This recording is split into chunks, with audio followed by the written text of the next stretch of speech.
Fired FBI Director James Comey didn't mince words when he called the president a liar before the Senate Intelligence Committee yesterday. Comey was less direct in his criticism of Attorney General Jeff Sessions. Comey refused to answer a series of questions about Sessions' meetings with Russians in the open session. Sessions has recused himself from the Russia probe, leaving the legal investigation in the hands of Special Counsel Robert Mueller.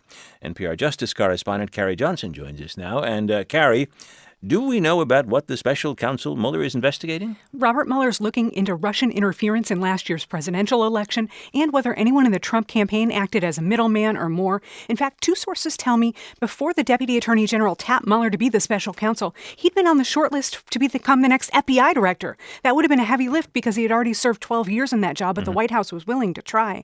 And Robert, we've learned this week the special counsel's been quietly building an all-star legal team. He hired one of the most respected lawyers in the Justice Department, Michael Dreeben. One DOJ veteran told me today, Dreeben is the guy who gets a criminal conviction to stick.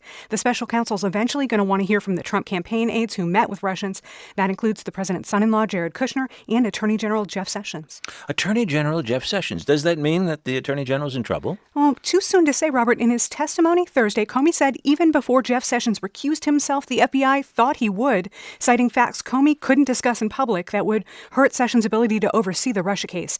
The FBI's been looking into whether Sessions had another meeting with Russians at the Mayflower Hotel last year. The Justice Department flatly denies that. There's also renewed sense the special counsel might be looking at whether President Trump may have obstructed justice when he fired James Comey. Sessions could be a witness in that investigation, Robert, because he was one of the guys the president ushered out of the Oval Office so he could talk privately with Comey. Yeah. There have been a lot of media reports in the last few weeks about whether the Attorney General might be on the way out, leaving the Justice Department after just a few months. What do you think the odds are of that? Well, sources are telling me Trump has been very angry with Jeff Sessions for recusing himself in the Russia investigation to begin with.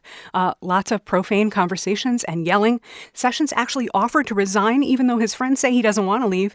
But Trump has refused to accept that resignation. The White House waited a few days this week before it finally formally expressed some confidence in the Attorney General. That bears watching. But one big question here, would the White House really want to have to confirm a new FBI director and a new Attorney General so early in its administration? Now, Sessions, who was senator from Alabama until he became AG, is scheduled to deliver Senate testimony on Tuesday as part of the annual budget appropriations process. Any idea what the Attorney General will say or be questioned about beyond the budget? I think Jeff Sessions is going to want to talk about the budget and nobody else at the hearing will. He's going to have to defend himself. To say he didn't have any more undisclosed meetings with the Russians. He's going to have to answer questions about the scope of his recusal from this Russia investigation and why, if he was recused, he recommended James Comey, the FBI director, be fired. Finally, Robert, he may use the testimony to promote his agenda at the Justice Department, which has included more stiff penalties for drug crimes and less emphasis on civil rights. NPR's Carrie Johnson. Carrie, thanks. You're welcome.